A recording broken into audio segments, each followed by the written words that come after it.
socially, I still think of myself as a professional dancer dancing socially. Okay, meaning I don't do less.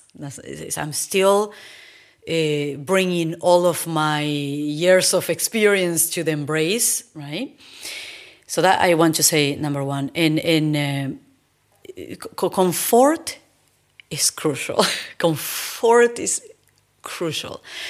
And the position of the embrace, the way the embrace is taken, when I am trusted that I can move myself instead of being moved, you know?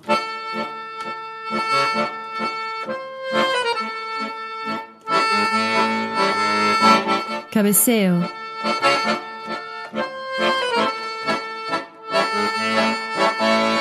Einladung zum Gespräch über den Tango Argentino.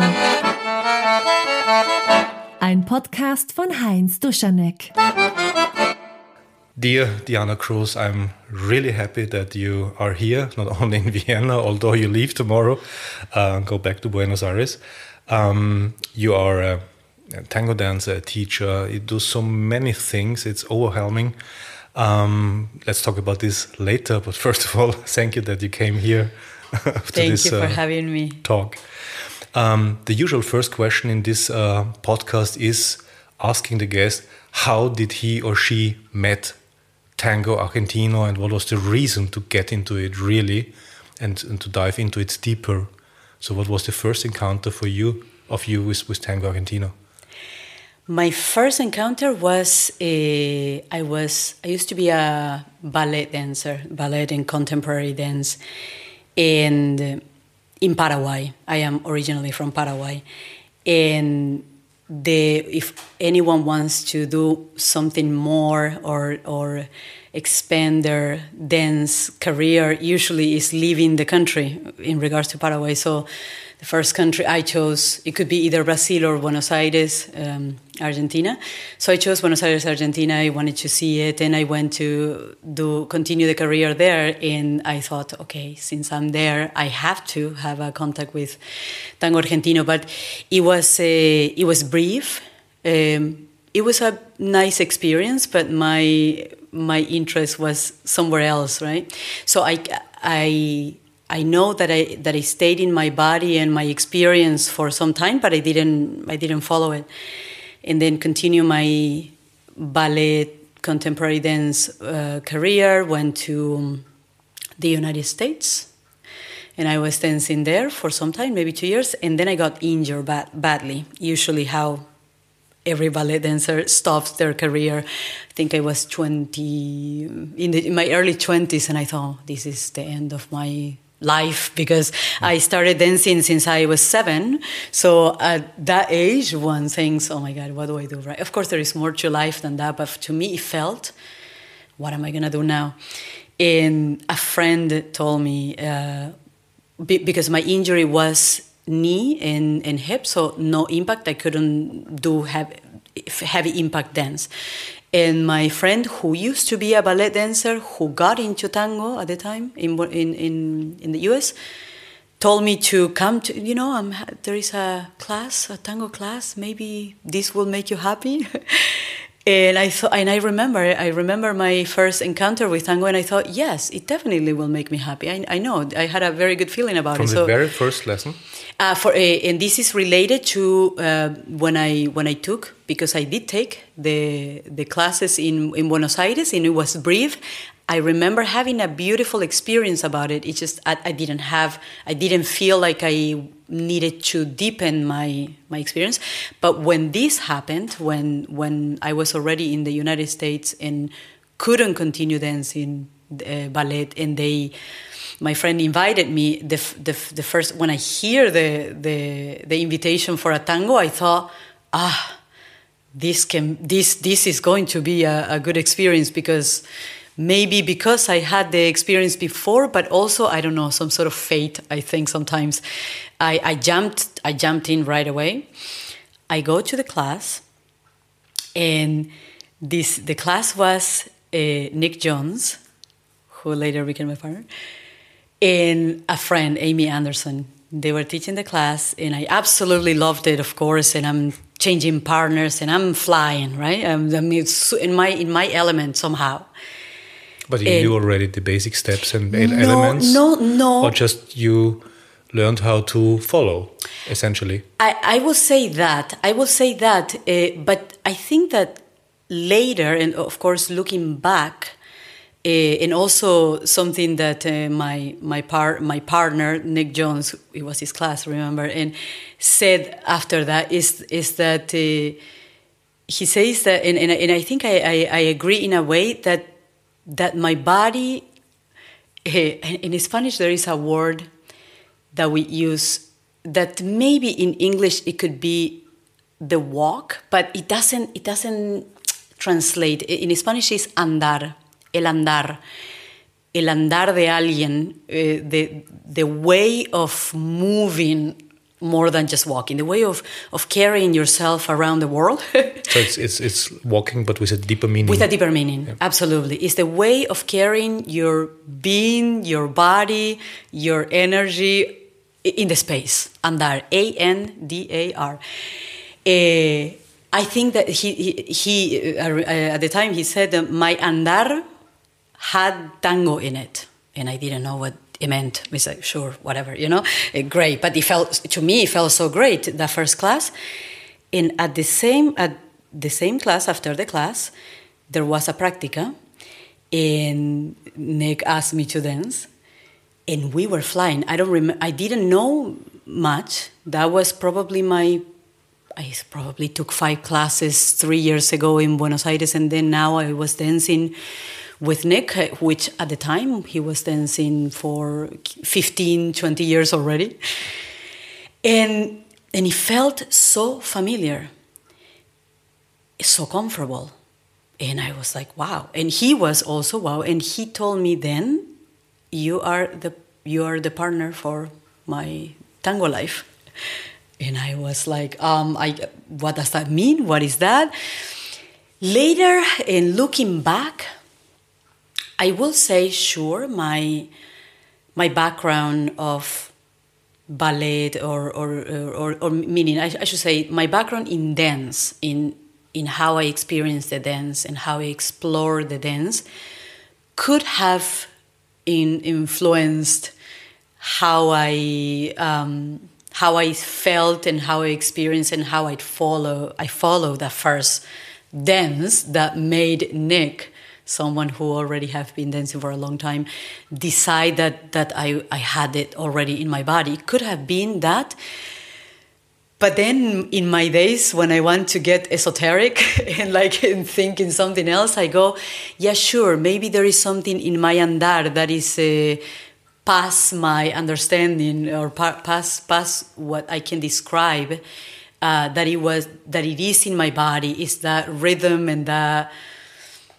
There is another word in Spanish again that I really like to use. It's the word duende, which, if you translate it directly to English, is like the elf. But Lorca, a Spaniard writer, poet, he uses it something similar as the muse, that fleeting, I don't know what ineffable thing that shows up when the expression hits its highest. That's what tango was for me. The structure of it, the way of communicating, the embrace. It was just there, and I just caught it. That's the only way I can explain to it. And of course, after the first experience, we started. He was serious. He's like, okay, and now we start our journey. And he was, I will say that I was extremely fortunate, very, very fortunate, because first, I had already a tango partner that chose me, I will say, or we chose for each other before I even planned to do anything with tango. It was already set. And I was in Colorado. This is in Denver, Colorado. And in Colorado, that was the year that Giselle N. and Gustavo Naveira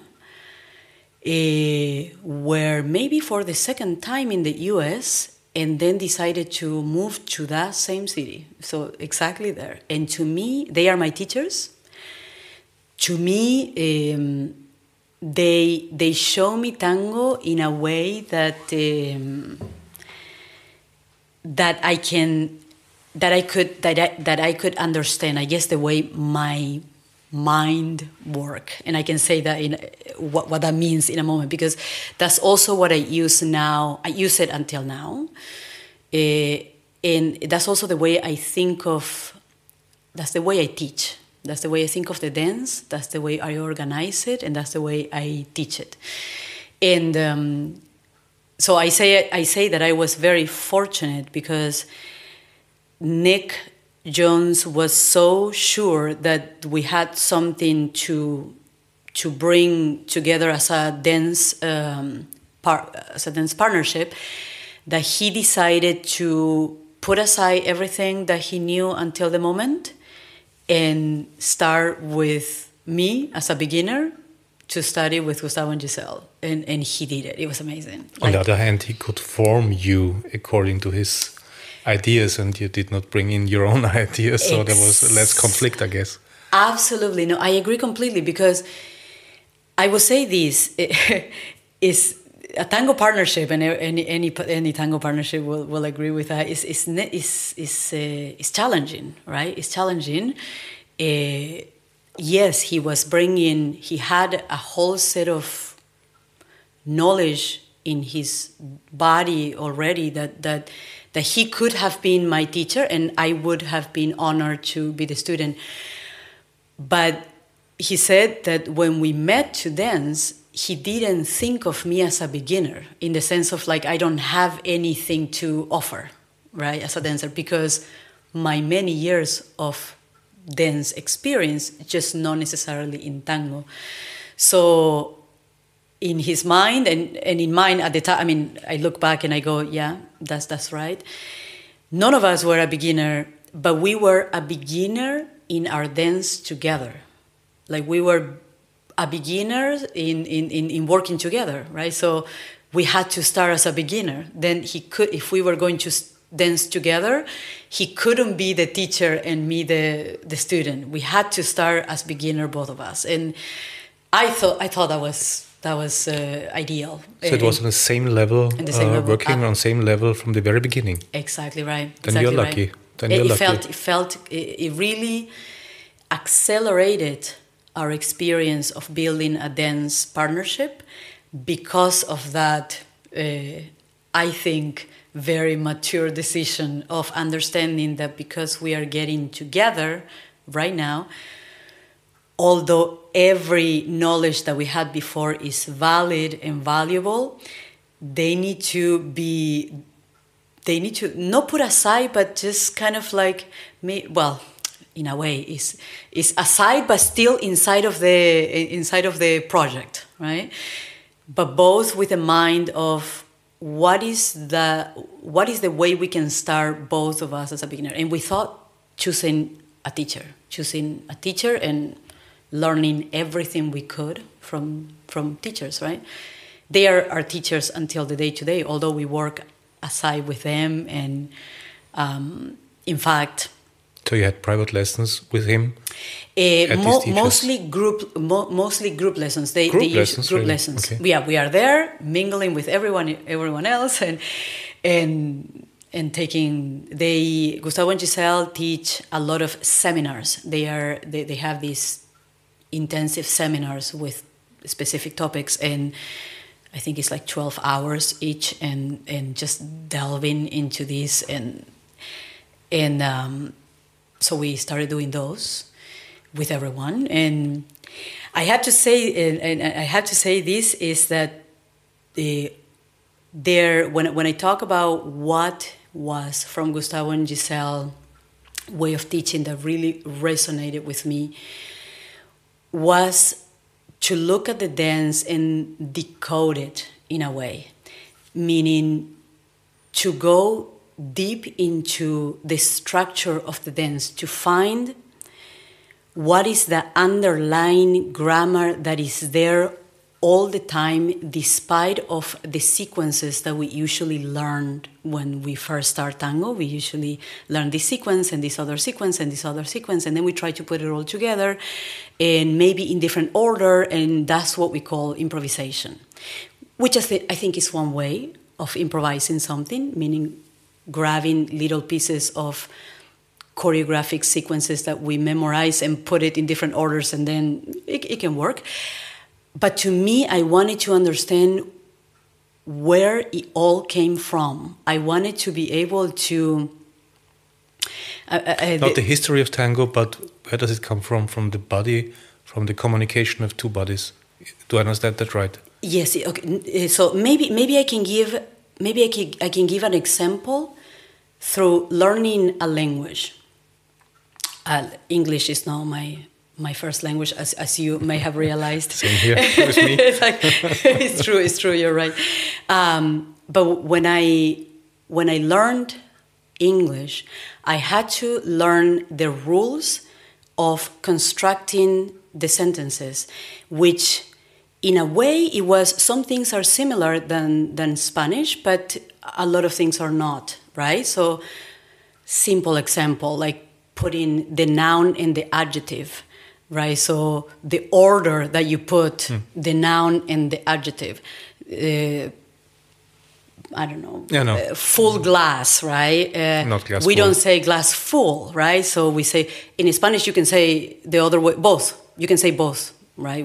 You can say vaso lleno, lleno el vaso. You can play a little bit, but in English it has this rule. It has to be that way, right? So that's a rule that is underlying every time you're going to construct. You have that rule. Does that make sense? And it's not only for the glass and the full and the adjective. It's for anything that is a noun and an adjective, right? So that means that this rule goes all over the language of English. Does that make sense? Mm-hmm. Until there, tango has such thing.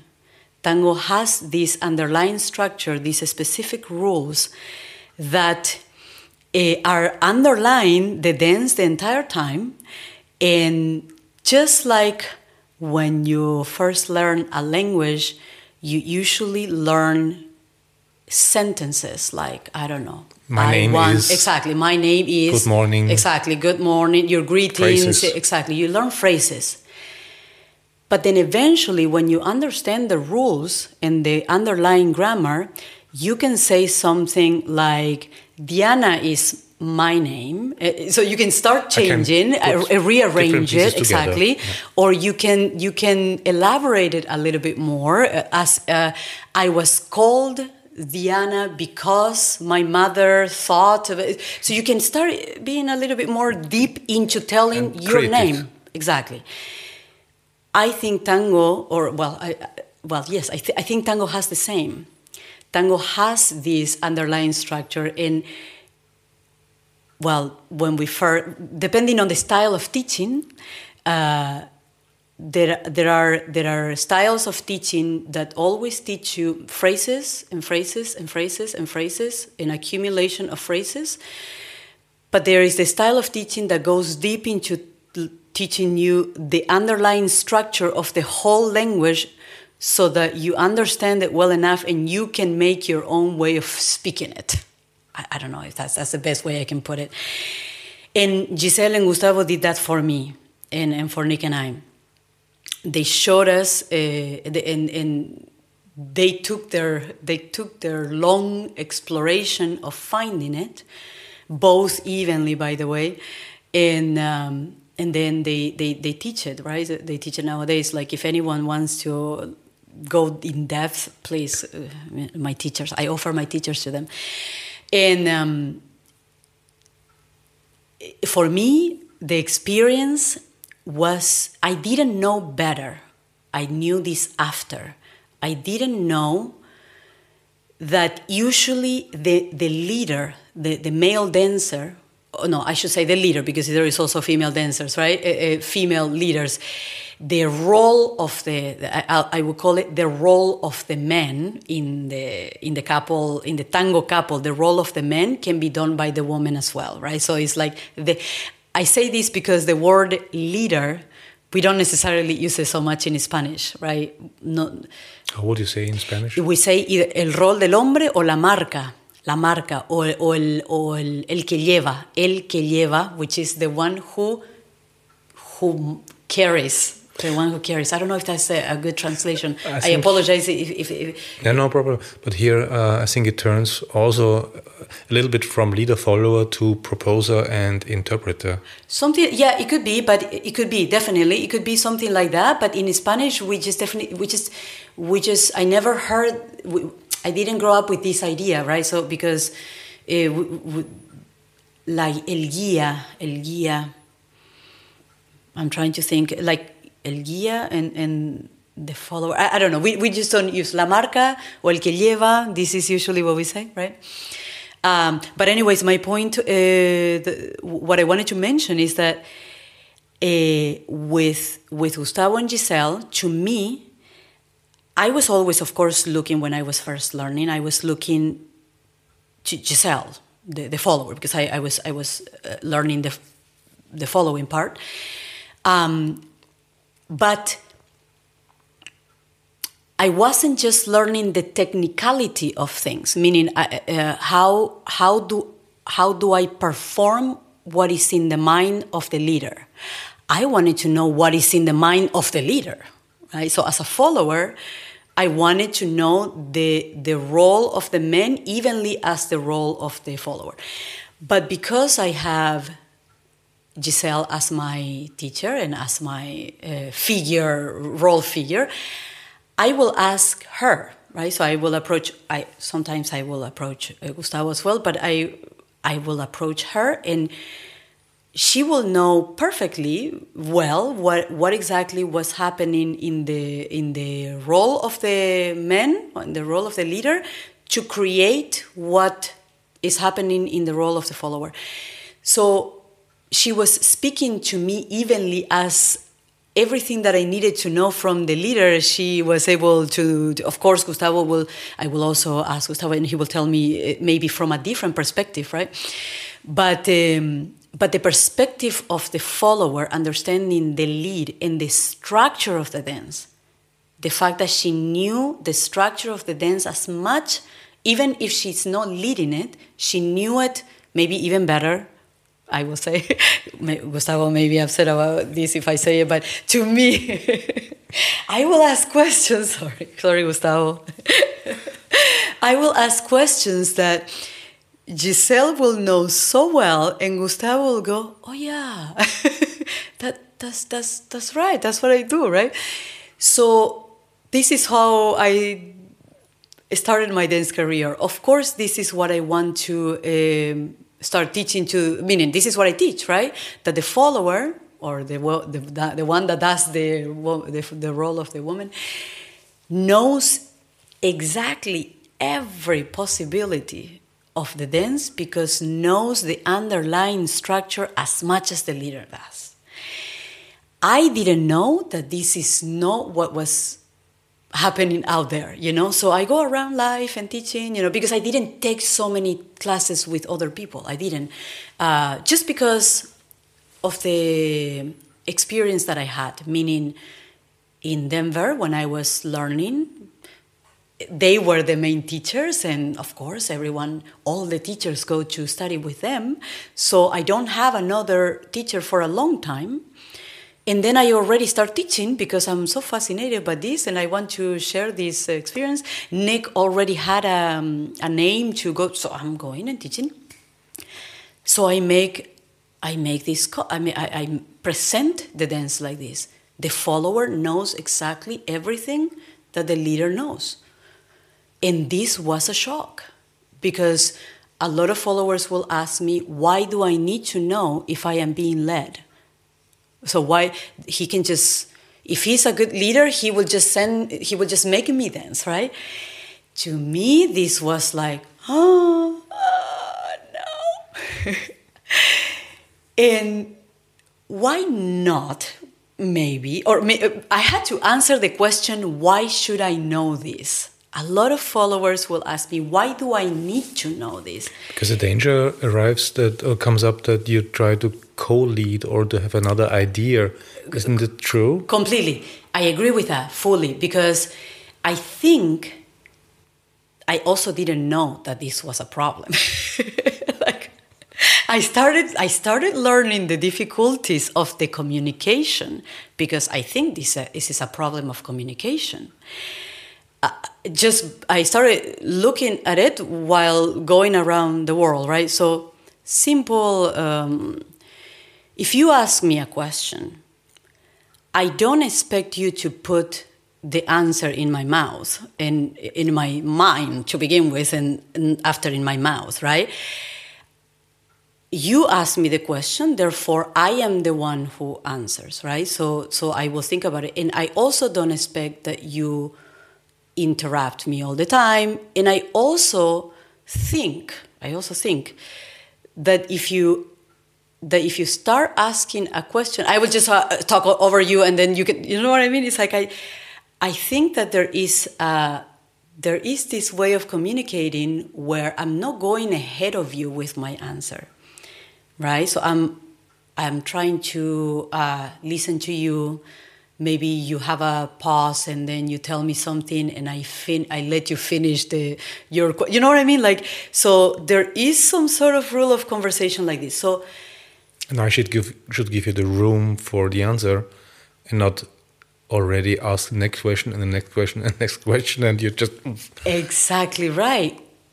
Or yeah, exactly right. Or put the answer in my in my. You see what I mean? So make you to a slave. Or a puppet. Exactly, a puppet. A puppet sounds a little bit more. This is how I thought when I went around, and the followers will ask me, why do I need to know the rules of the dance? Oh my God! So then you are a puppet of the leader, right? And it's still, by the way, I still find a resistance for both. For the leader and the follower, and I think I understand what later I understood, that yes, there is a problem that when the follower, I don't know why really, when the follower knows the possibilities, that she could anticipate. I have heard this word a lot, anticipate, and do it, right? Well, that was my next, my next mission. Right, to convey to the followers that knowing what is supposed to happen doesn't mean that you do it ahead or alone. We are still dancing together, right? So for me, Giselle N, I will put her name always up there. In fact, I am so pleased and thankful for having the opportunity to learn from her firsthand. That later I asked her to work together. Nowadays we do have a project together, and we call it Tango Study from the perspective of the woman's role. We use woman's role because follower we can also use, but because this problem of the translation, right? The woman's role. If the man is doing the follower, he is doing the woman's role. Does that make sense? So if a woman is leading, she's doing the man's role in the dance, right? Because that's how it was built, right? So this is how we call it. And I proposed her to work like this because I never saw this way of looking at the dance elsewhere, and I thought, okay, who else to work with, or who else to bring this concept across but with her? And we started to bring it to Europe as well. We are going to be in Berlin, in Hamburg in July. So the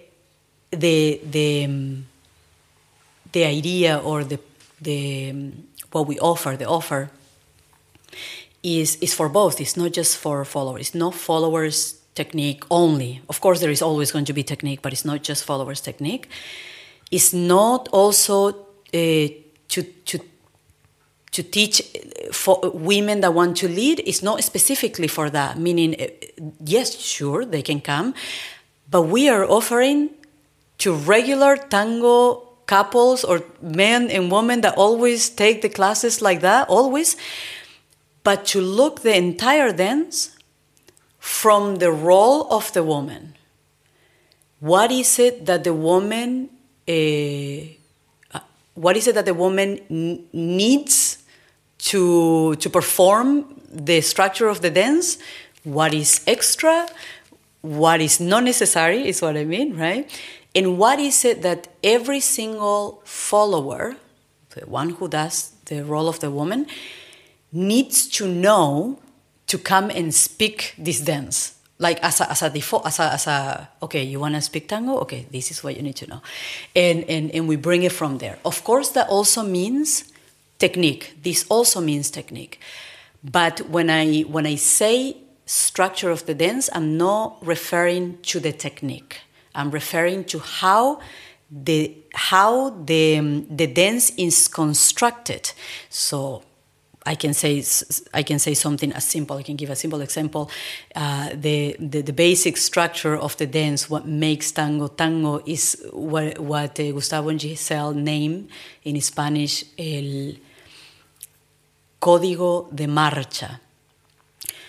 Code of walking. That's the only way we can say code of marching, but it doesn't work. It doesn't sound so good. A code of walking is the what some people call giro, which is in Spanish turn, or the molinete, or that as a basic structure of moving as a tango dance, and the rest is and the rest it comes from there. It comes from the base. It's come from the base. The ochos or changes of direction, the boleos or aerial figures they call it, right? Or when the leg doesn't necessarily take a step, but it's in the air, the ganchos, the barridas. So everything comes from the basic code of walking that is always happening. So the follower is always walking around the leader in that way, even when the leader is in one place, accompanying it, going towards the trailing leg, the leader. So that's how this basic structure is, to Giselle and I, something that the follower has to know. Of course, how to perform it, meaning physically how to do it, is the job of is the category of the technique part, right? So in the technicality, I am very technical oriented, yes, very much. Like I am very biomechanically. But it's necessary, absolutely, isn't it? Absolutely. I think it is necessary. I think they go hand in hand, of course, structure and technique. But I think that sometimes we confuse it and sometimes we remain too much into the technicality of things. But what about understanding what the possibilities of the dance are, you know? And sometimes it can happen the other way around. Like sometimes we become too structural and we forget that there is a way that to do things more either comfortably or aesthetically pleasing in that order, I think. Whenever I am looking into adopting a technique, I like to think functionality and comfort first, meaning biomechanically what works that doesn't hurt. that is more or less part of the regular biomechanics.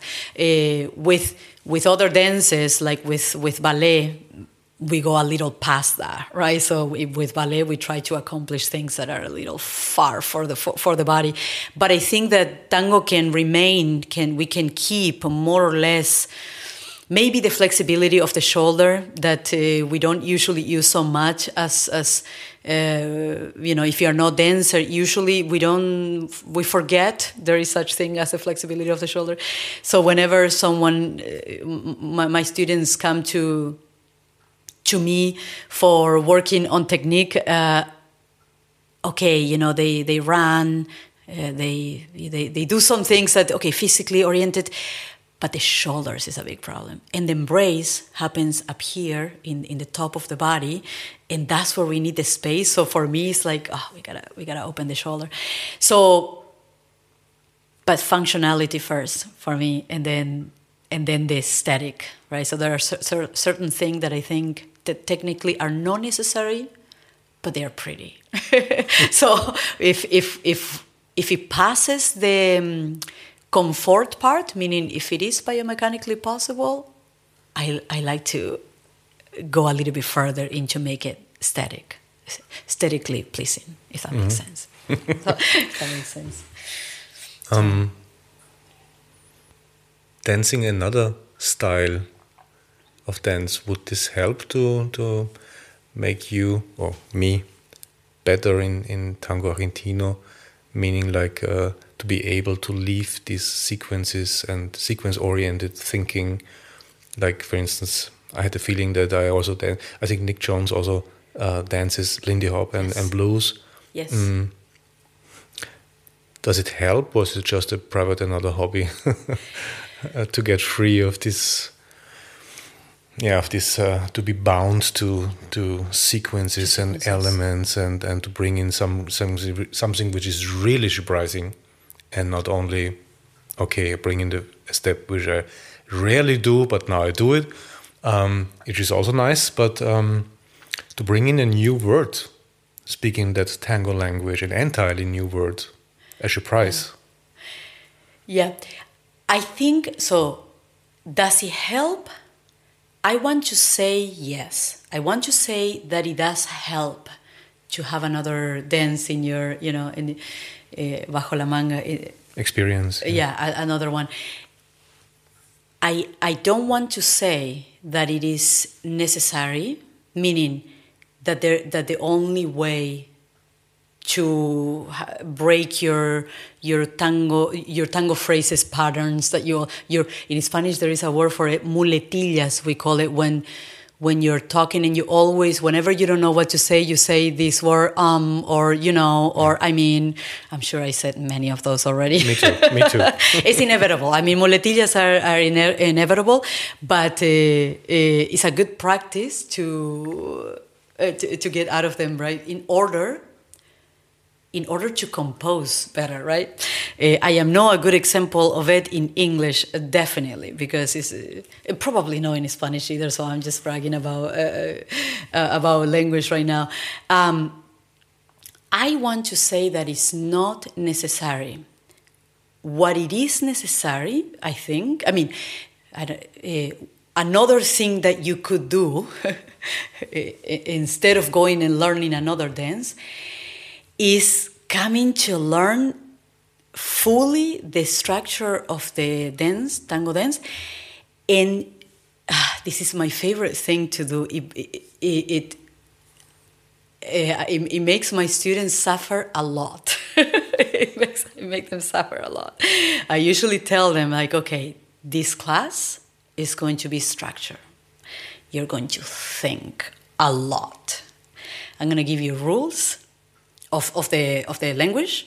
Like, for example, I will tell you, you can only put a noun after an adjective. You cannot put the other way around. For example, I'm going to give you a simple example. Well, I don't know if it is simple, but I'll say it for tango and see if this makes sense, right? Whenever you take a step, or you're a follower, you're a leader. Let's say you're going to lead you're going to dance as the male role, and whenever your follower is going to go to your right or to your left, those are the only two directions of tango. There is no over or under unless you're doing some, stage tango, right? But regardless, she's going to land to your right or to your left, right? So this is it. There's only two directions, right? And whenever she goes to your right, let's say to your right, she always has a leg that goes and a leg that trails, correct? She only has two legs. A leg that goes and a leg that trails, hopefully, right? Okay, sorry. And I will tell you, as a rule, to only step towards the leg that goes. So you're going to lead, whatever you lead. You can change directions, also to the right, to the left, whatever. But your step as a leader, you have two options only. Either you don't step at all and just lead her to keep going, or you step only towards the leg that goes. I call it the leading leg. My partner and I call it. And you start moving like that. And you stick to the rule. And you stick to the rule for half a song. And just see what the dance does. So I'm not telling you what to lead. And you can also lead your regular steps, your sequences, your regular choreographies. But I bet you soon will get out of it because I gave you a rule, and some of your sequences have going to the trailing leg. Does that make sense? Mm. To the leg that left. So just a simple exercise like that messes up with the regular structures that you have in your mind. You probably will forget about your technique, and that's okay. Whenever I teach a structural class, I don't put so much emphasis on the technique at the beginning. And then the students will just like, and then I give another rule, right? And then this, no, it's there. So you need to be creative in order to fulfill that rule. Absolutely. And out of this, you get new ideas and get free of ready-made sequences. You just put into the dance, exactly one right. after the other one. Exactly right. And the thing, but here's the thing. The thing is, it's not just anything. This is what makes because sometimes the idea of improvisation. You play jazz, right?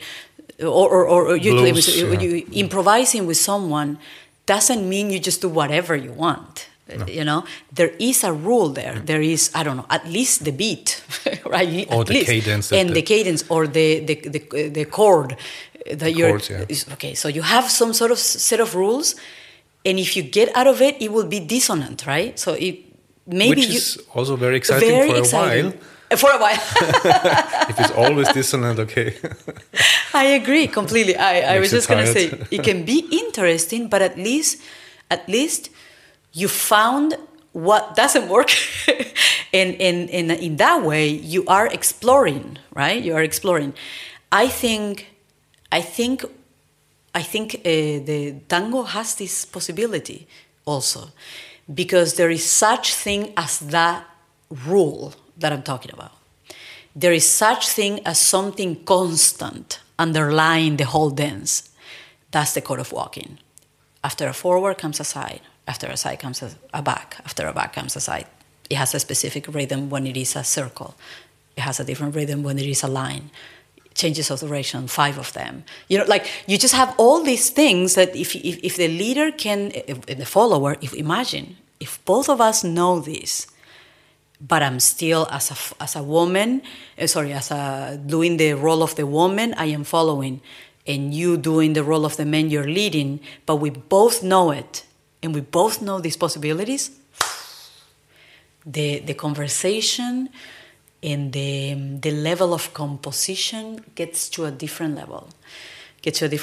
So my quest is to bring this to dancers, and it's been a journey. It's been a challenge because I do find resistance sometimes. It's like, I will go to a place and no, they just want to know a sequence. That's it. Give me something that I can memorize. Don't explain me where this came from and what is it for and how do you eat it and nothing. Don't even tell me how to fit it in the music. I have had a lot of that, and the thing is to be able to play with that and also respect that, right? Because that's the way someone wants to learn. I respect it. This works for them. This is what keeps them dancing. If it is the other way, they won't come anymore. Approach. Completely. Maybe it ends at the same end result. Target goal then, but it's a different approach. And then to decompose the sequences finally after a few years, to start to decompose them and put them things together in a new way, and maybe also reach them the same goal. I fully agree with that. It's the same again. It's the same as learning a language. I have a very structuralist mind. For a while, I'm like, I put everything, and it works like that. But then I realized, no, everybody learns like that. Wow, Eureka. There are many ways to learn. And I agree completely. And my quest nowadays, of course, if I am in a group class, I have to more or less have a base how I'm going to take this class, right? But how I'm going to carry this class. But if I am working privately with someone, I have to listen to the way this person learns. If the person, I don't know, there are many ways of learning a language. Like sometimes you just have to, for 5 years, learn phrases. And you just say the exact same way, the same phrase when you want water, the same phrase when you want a cab, a taxi, and you just say it because that's what works, right? And eventually you get excited about learning how exactly it's constructed, or sometimes never. Sometimes never. Sometimes you just stay like that, right? And that's okay too. That's okay too. Like, but then you have the ultimate embrace. You only do ribotte, but you have the ultimate embrace. Yeah. And every woman dies to dance for with that. you. It does. Just to get exactly. the feeling. Yeah. You're technically, yes, that's right. You're technically comfortable. Your your posture, you worked on the embrace. This is the technical part, right? So it's like you have a way of grabbing the embrace. Your body, you name it. So you are able to give discomfort to each other. Maybe some followers only want that too, right? The composition is always the same in different orders, but it's comfortable. That is one way, and I have nothing against it other than the fact, the only thing to say about it is that the composition is the same, no matter what orchestra. Maybe you use cadences, right? Or that's where the element of the musicality part comes into. Like, okay, pauses, double time, things like that. Maybe will make it like you're dancing to a different song now, but the composition is the same always. Basics, the same structure. Does that make sense? So, which is okay. It's one way as well. But I have to say that every time I tell this, particularly to leaders, they go, "Oh, shoot, I don't want that, right? I don't want to dance the same for her, like." Sure, the embrace, but almost every time the leader gets interested in this, okay, how can I break this pattern and come up with new ways of, sure, I still have my comfortable embrace, I still have my cadence and everything, but then I can add this element of excitement to the composition because it's never ending.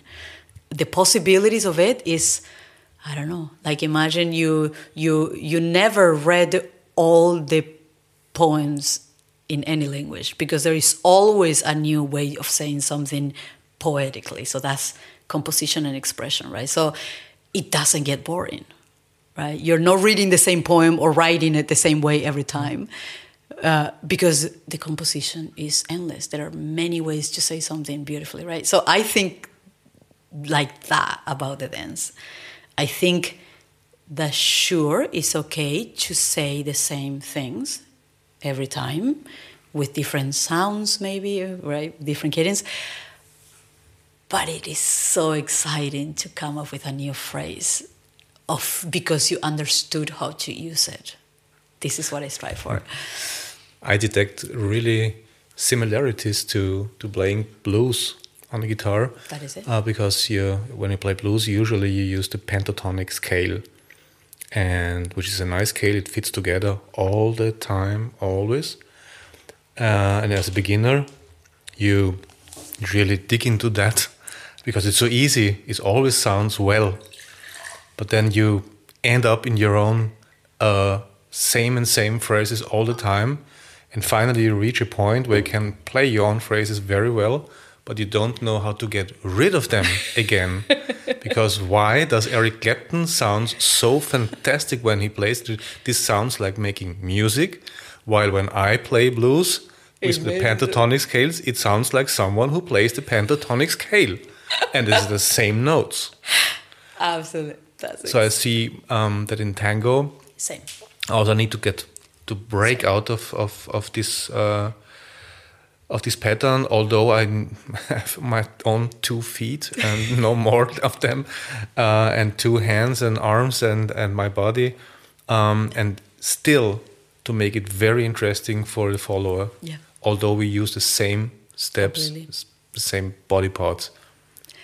Completely, and it is. That's a secret then of becoming from a good tango dancer or a good blues musician into a great tango dancer and a great blues musician.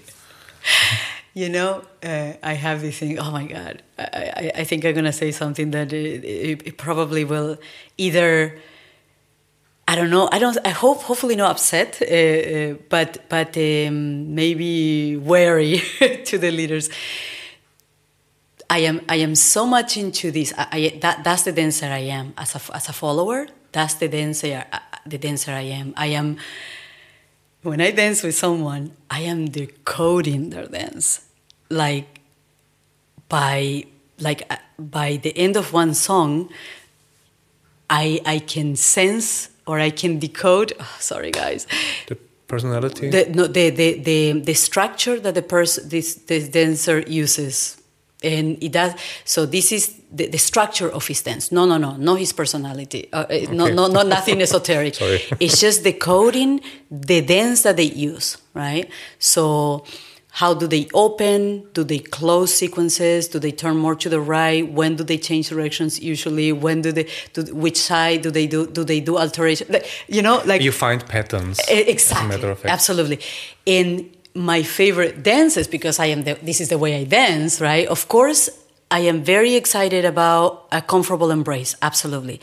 But because I am this type of dancer, right, that loves having this conversation, like, and expand, just like when you play your music, you're interested in hearing a new chord or you're excited when that happens, right? You like this element of novelty, right? For me, because it's a new sound. It's a new sound. But it fits, and you know, maybe you don't know where it came from, but you know where it fits, and this is my favorite dancers that I dance with. Like, sure, the embrace is important, the comfort and the technique, but sometimes I dance with not so comfortable leaders, but that challenge my perception of their structure. It's like, oh, you speak it like that, huh? Oh, I never thought of that. Like, this is in my mind what is happening as I am dancing, and I love adjusting to it. And because I know the possibilities, how can I follow best his way of composing? This is my challenge when I dance. I love dancing like that. This is my favorite. So I would say that I encourage to both, not only to the leaders, to the dancers who like to dance the role of the man. I also encourage anyone who would like to dance the role of the follower to understand this deeply, to study this. I have to apologize. I don't know that many teachers that I can recommend, right? Of course, I recommend my teachers, right? And they teach online, by the way. I'm like totally promoting okay. They teach online. This was a promotional part? Exactly, the promotional part to my teachers. They didn't ask me for this. I do not get any money for this. Exactly, I don't get any money for this. But I really encourage both to go deep into understanding how the dance is built. And particularly the dancers who do the want to dance the role of the woman, because somehow it's been lost. I don't know how or why. Like that the follower is just being taken, and And seduced. And yes, and moved. And I just follow. I hear this often. I just follow. And it's like, wow. This is why it's hard for me to use the word follower anymore. It's because, oh yeah, that's right. You're called follower, you just follow, right? No, I think there is such thing to know. To begin with, I think that we move our own bodies as the role of the woman, and we understand the possibilities. So we know we should know how to move and where to go, because we know the possibilities, not just because we are taken somewhere. I don't know if that makes sense in the way I'm saying it, but I do encourage this for both. And this is the work that we do with Giselle, and this is what we're trying to bring to have even the dancers who do the role of the men to look at the dance like that, to look at the dance as there is such thing that my follower or my partner, I'll use the word follower now, should know to speak this dance together. There is such thing as, not only technically, sure, your axis, your rotation, your dissociation, your extension, your foot pointing, that's technical. But then, after there are two directions, great. There is a code of walking, and I know it. There are 5 changes of direction. Some say 6. There are all these possibilities. I know as a follower as well. So this I encourage a lot. So it is possible as a normal tango social dancer, as I am, to satisfy you in a milonga, provided that you would dance with me in a milonga, and you're not only longing for superstars and great tango scenario dancers also on the dance floor, on the pista, in normal milongas. Of course, absolutely. And by the way, when I talk about the complexity of a composition, I definitely do not refer to tango escenario, which I love tango escenario too. I love every tango style, really. I can, in many, it doesn't mean I'm good at all of them, but I am so open to any style, you name it. If there is one that I don't know, I want to learn it, right? And I will only do it on my level. But anyways, point is that when I talk about the complexity of the dance and the composition, I'm definitely not talking about tango escenario. It does, the dance doesn't, I'm not talking about lift and these figures that we learn, lift and colgadas, and I'm talking about using the walking, the code of walking, forward, side, back, in different variations, different angles. This is the use, the complex use of. Of course, the figures also include. It also includes the figures, but no, it doesn't have to be. That's number one. I want to say that first, clarifying that when I said complexity in the composition, I don't mean flamboyant, beautiful, by the way, tango scenario. Yes, absolutely. I enjoy. First off, I do dance with people, meaning it's like, okay. Yeah. I do dance with people. I do dance. I didn't see you in the milongas. I didn't see you in the milongas this weekend. So unfortunately, no, I do dance. I dance with many. I dance with. Well, the tango, the milonga, the tango dance. Social dance has this thing that I don't know. I don't want to say it a problem, but it has a thing that makes it limited for dancing with many people, which is the tandas, right? The tandas are what, 15 minutes or so, 12, 15 minutes. And there is so many people in the milonga. Sometimes we are not dancing all of them. So you can only dance with so many people. So one of the things that I do when I have a weekend of workshops only with me and say my partner, or I do say to leaders, I already say ahead of time, I apologize, and I say I will dance one song so that I can dance with as many people as possible. And sometimes this is not well received because I don't respect the tanda, blah, blah, blah. But when I feel comfortable in some, for example, I teach in a lot of retreats, right? So kind of like close environment. And I ask for permission, and if I get a yes, and if I tend to do that. So I can dance with as many people as possible, almost everyone, if I dance only one song, right? Or two maximum, right? But if I dance a full tanda, it's a little bit more difficult. It's like the night finished and I only dance with 4 or 5 people because in between being super tired and talking with other people, and the night finished, right? But I do dance, okay? Then lastly, I want to say that I really would like to bring this across. I don't mean that a no complex composition dance is not pleasant. I don't mean this at all. So a dance that has simple composition, meaning not so complex structure, is just as pleasant. It's just simpler in composition, and I don't mean to be giving it less value. It's just simpler, right? So absolutely, yes. The answer is yes to your question, basically. Absolutely, I dance regularly with people of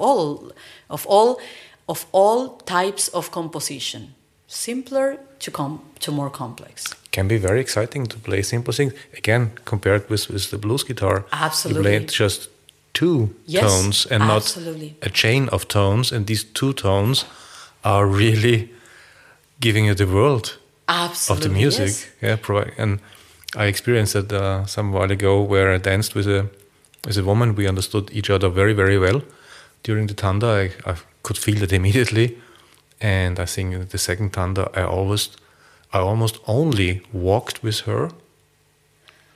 No ocho, no hero, just walking and standing and again walking.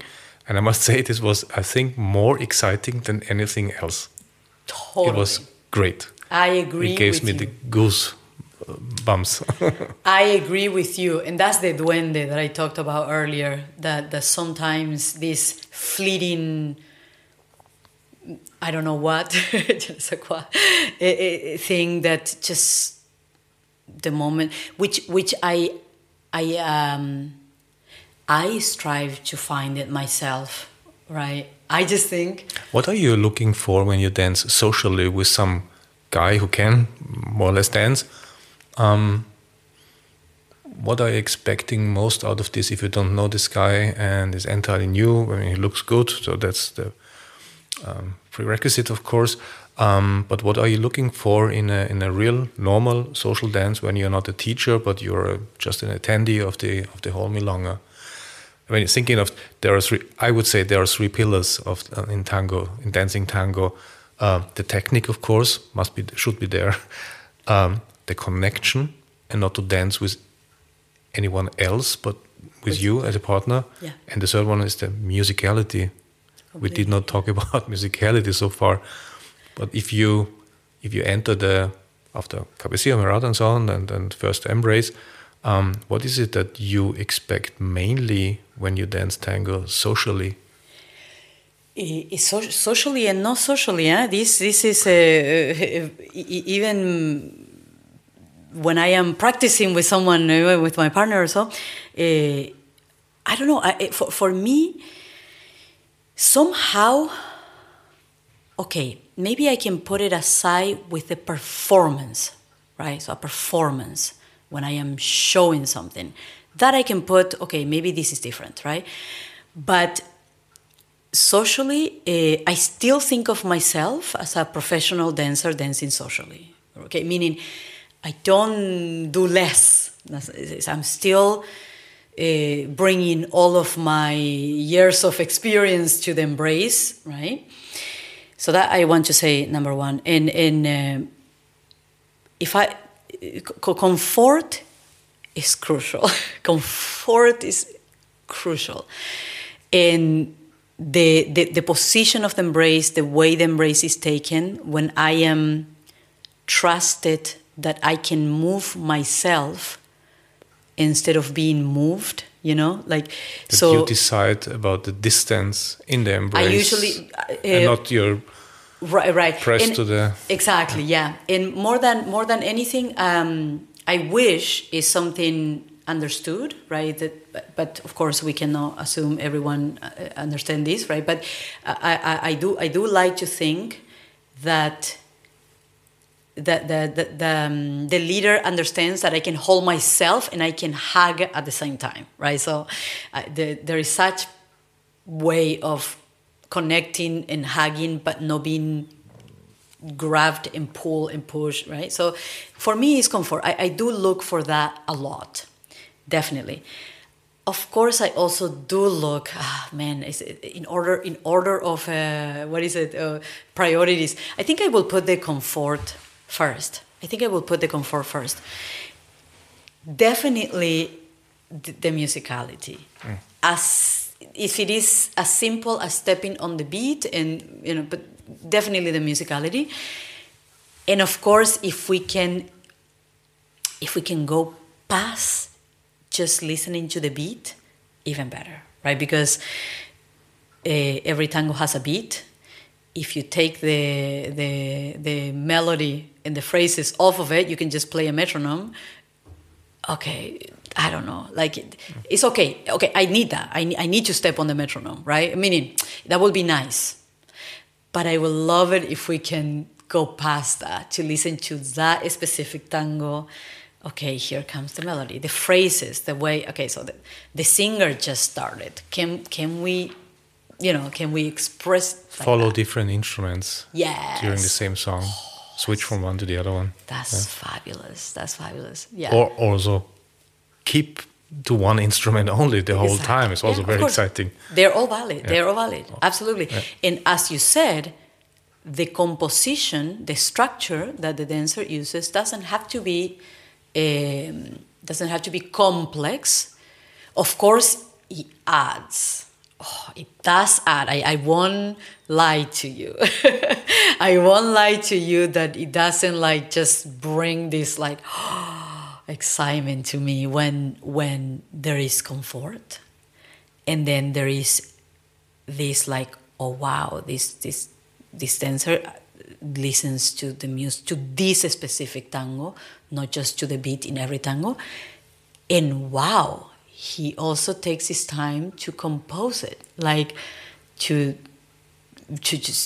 feels completely different one song from another. You know what I mean?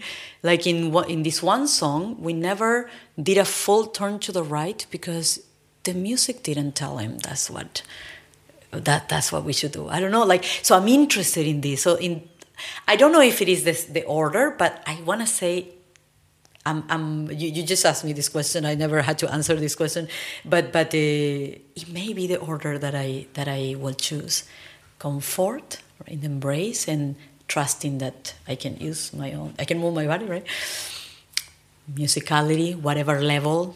If it passes, just stepping on the beat, awesome. And then the composition, using the structure of the dance and like taking its time. We don't have to let the dance happen to us because there is a song and there are a bunch of beats and we have to do something. We don't have to do something. We can take pauses and think and compose. I think that this is sometimes the thing that maybe I'm trying this answer, but sometimes the dance happens to us, like almost as we said before, as a muscle memory, kind of like it just happens to us, right? I find it that if we come to the present, kind of like, okay, pausing and listening to the possibilities of my follower, if I am the leader, it changes the composition sometimes, and I'm putting quotations mark, control the composition instead of the dance just happening to us. I don't know if that makes any sense in that sense, but I think that taking the time for that is a way to open the possibility to new ways of expressing one same song, new ways of expressing it. Yeah, I think so. New ways.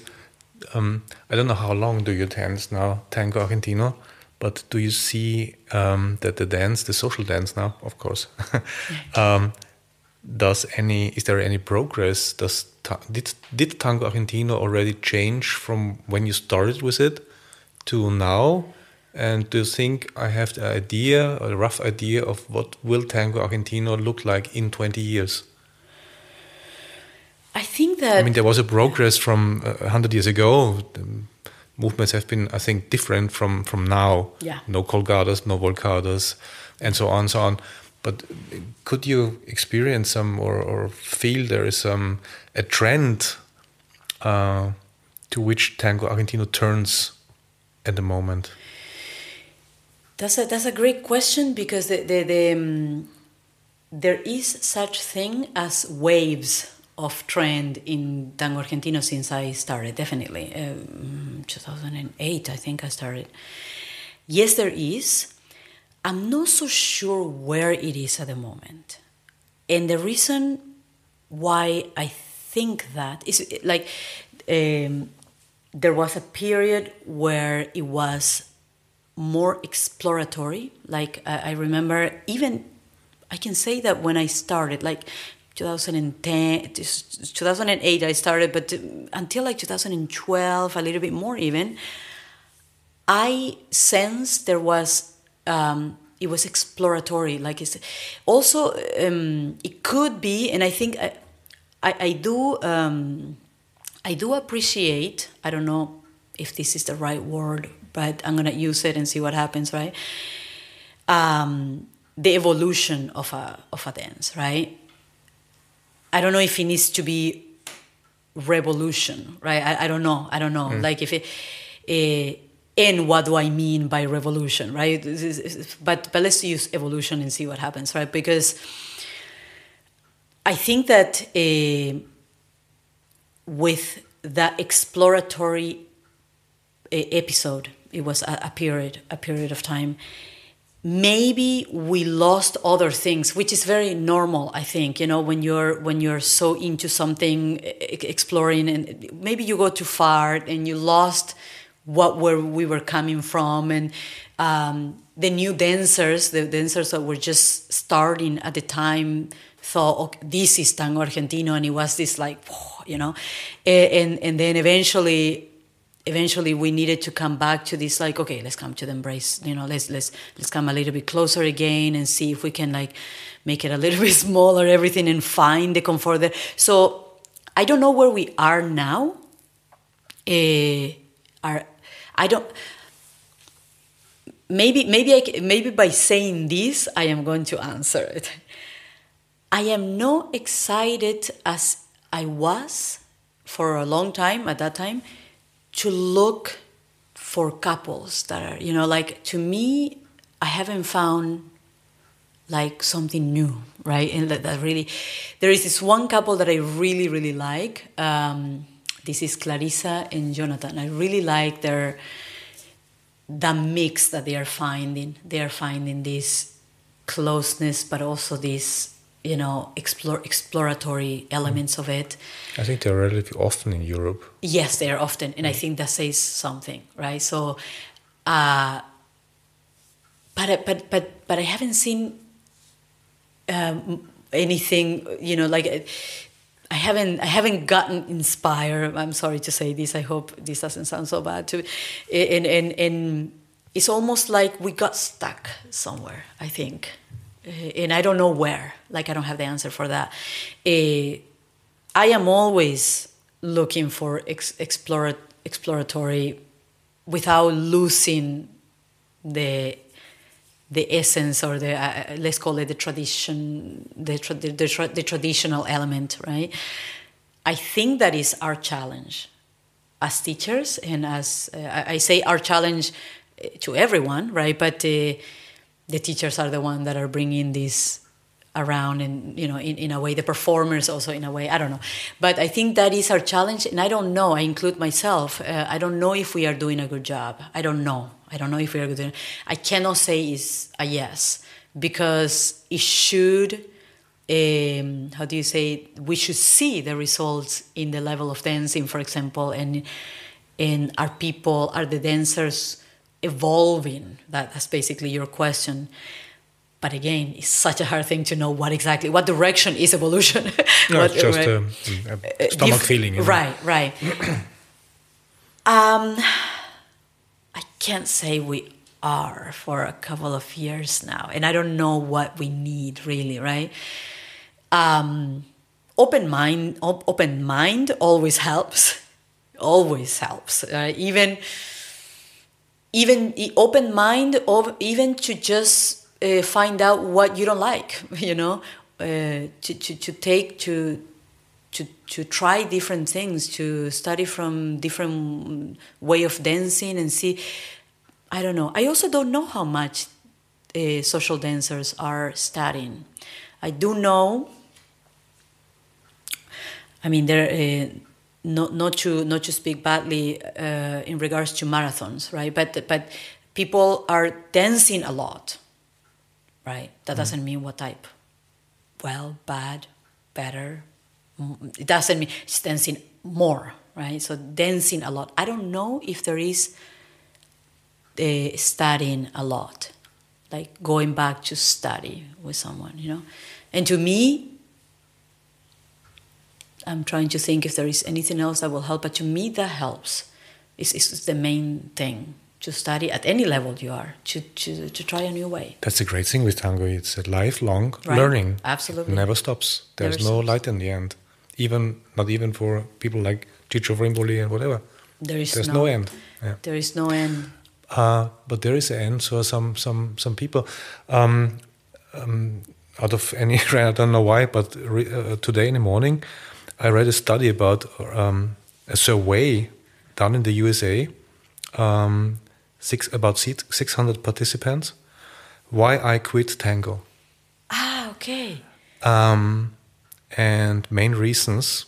I think about 60% women and about then 40% men have been asked why they quit. Also, they have been asked about why they started the tango and so on, and then also why they quit.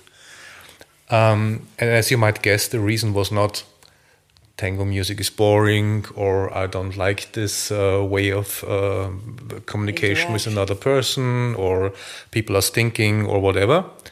Main reasons are I don't like sitting in a milonga and nobody asks me for dance, doing the cabeceo. Even the tango teachers do not dance with their students. They just dance amongst each others, but not with their students for years and years and years. I was in Buenos Aires for 3 and 4 times, and the teachers there have been very happy with me, and they say that I'm on a good way and I'm a good dancer. And when I returned, specifically I think to San Francisco, it should, as far as I read in this survey, it is a con of a lot of tribes, obviously. Yeah. Then I'm back into not dancing anything. Yeah. So I quit tango and now got back to Lindy Hop and blues dance because the community is so different, or salsa or whatever stuff.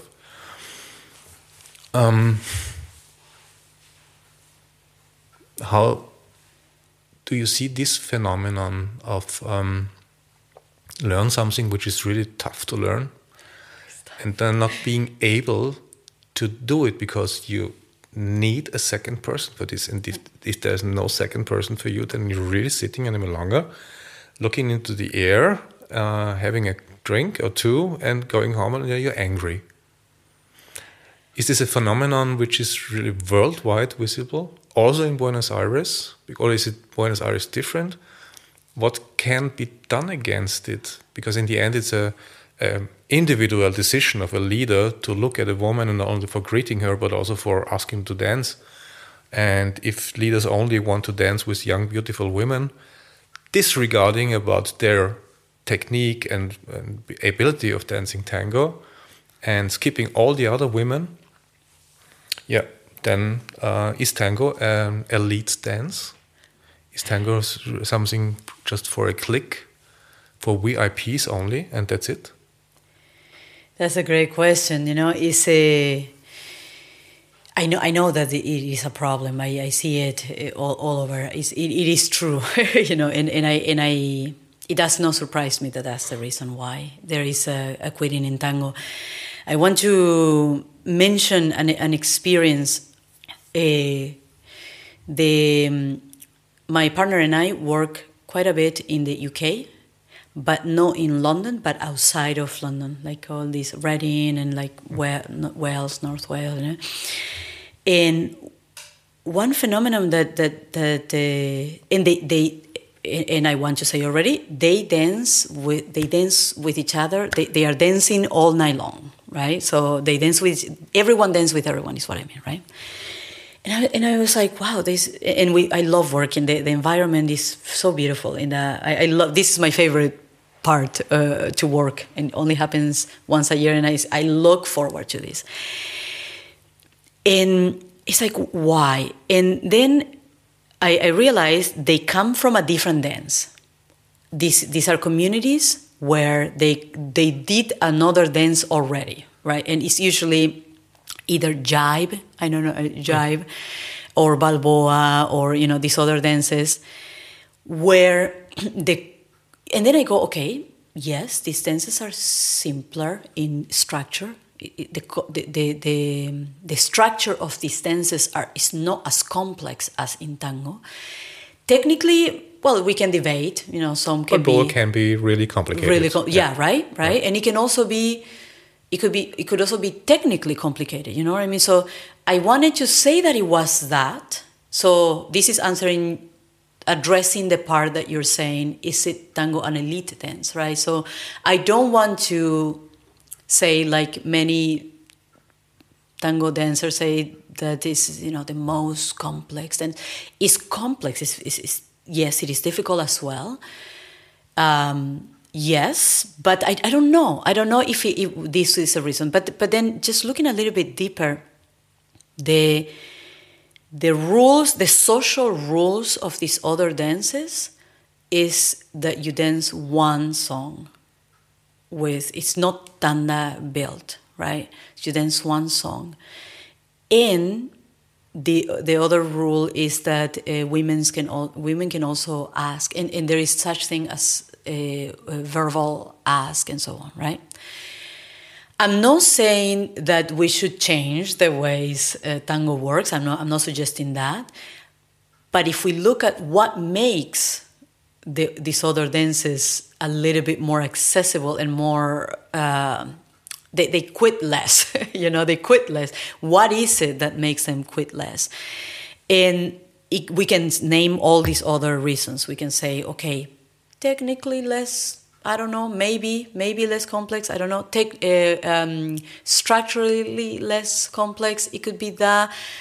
But it could also be the rules of the social rules, this thing where it's a different environment socially, like the welcoming type of, who is asking who, only one song. So therefore, if it is not a great dance, it's only a couple more minutes, 2 or 3. And then, you know what I mean? Like, I don't know. I have the feeling it could lay in that aspect. It could.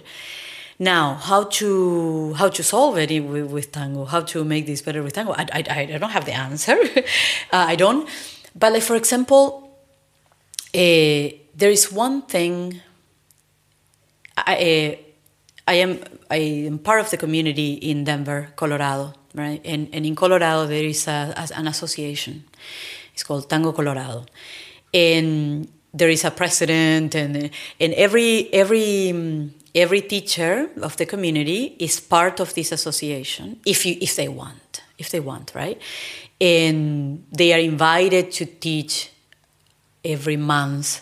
Every teacher can come and teach in this main. Is the biggest night of Denver at the moment, and it has been for a long time. The biggest night is the night of Tango Colorado. Everyone has their own events here and here and here and here, but because this association brought everyone to it, it's the biggest night because everyone comes. The student of this person, everyone comes to that event because it's what would I say? It's a common ground, even if there is factions, how schools and exactly. I don't like you. Here we came.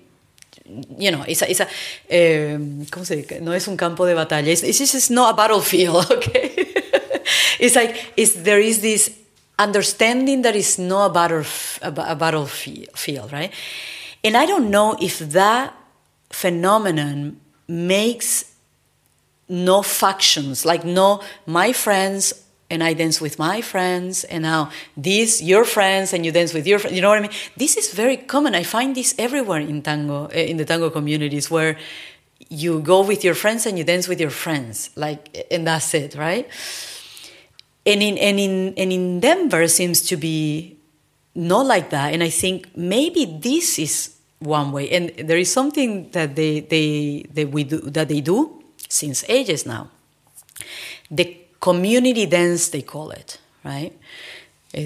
So it's one full tanda of 4 tangos, right? Where the followers line up in one side, the leaders line up in the other, and you make a queue, right? A queue, like one after, and then you come in the middle and you dance with the person that came right there to the end of the line. You don't know who is you're gonna end up dancing. So you do this for 4 songs. So it's a way to dance one song. This is a point, right? One song with everyone. Instead of a tanda loca. It's fair enough a tanda.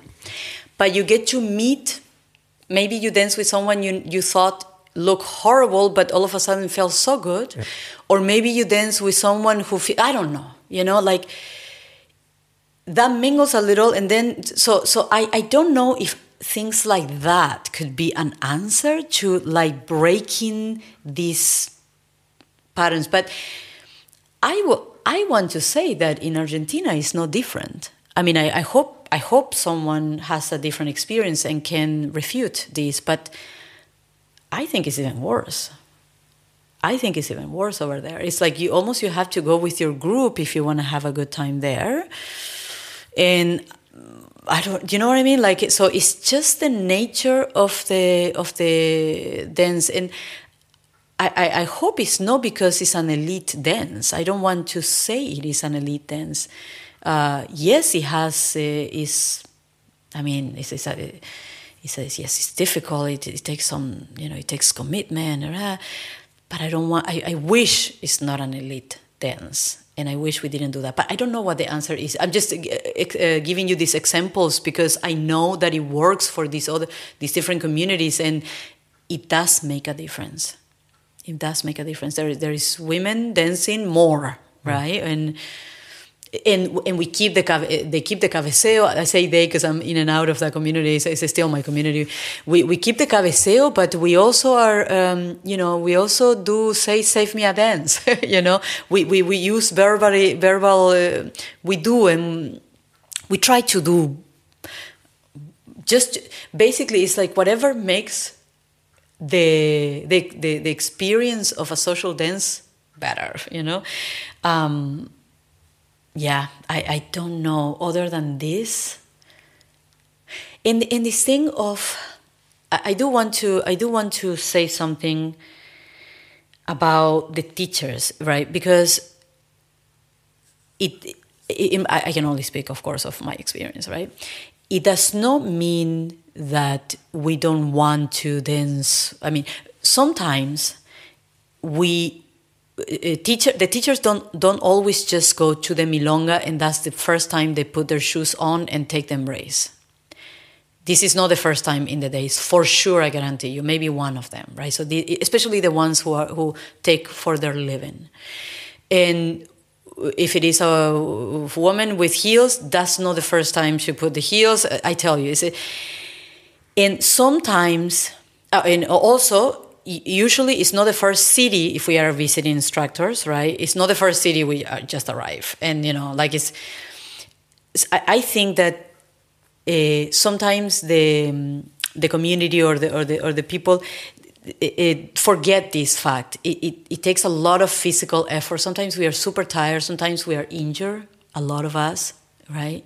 Or we are recovering from an injury and we have to take care of our bodies. And And I particularly really have a hard time. It breaks my heart to say no.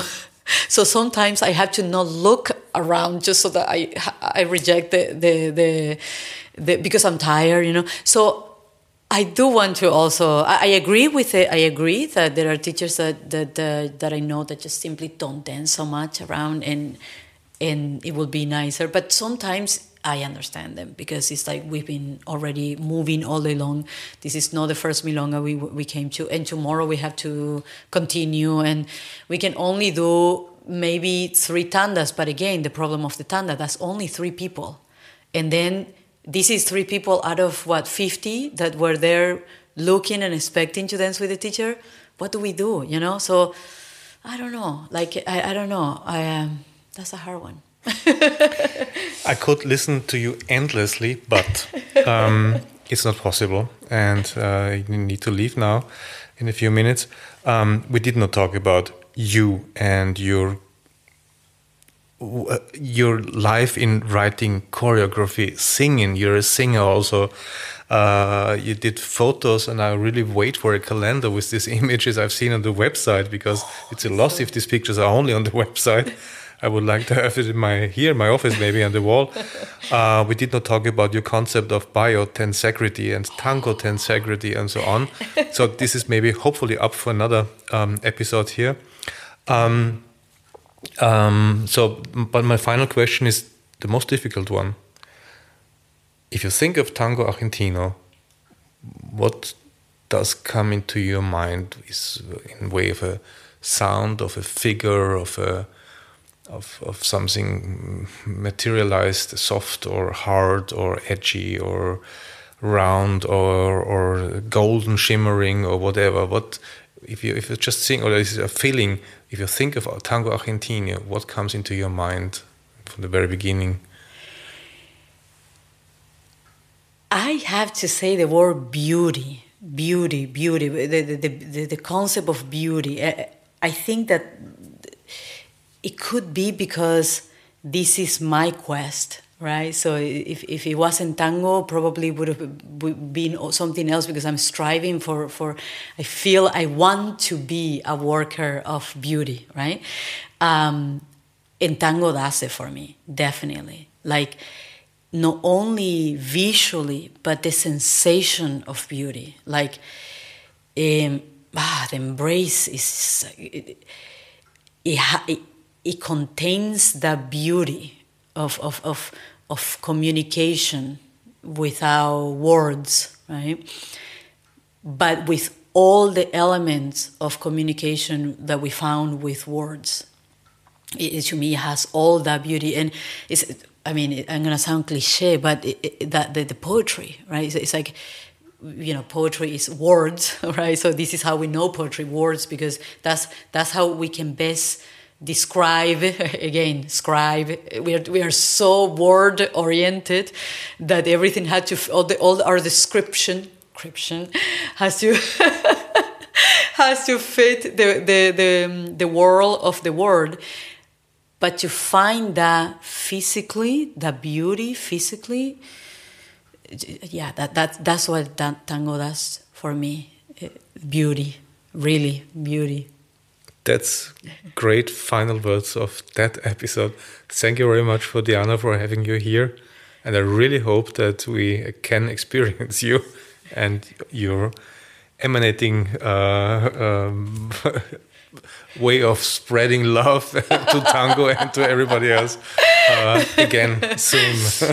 Thank you. Thank you very much. It was a true pleasure. I mean, the time flew chatting with you. Thank you so much.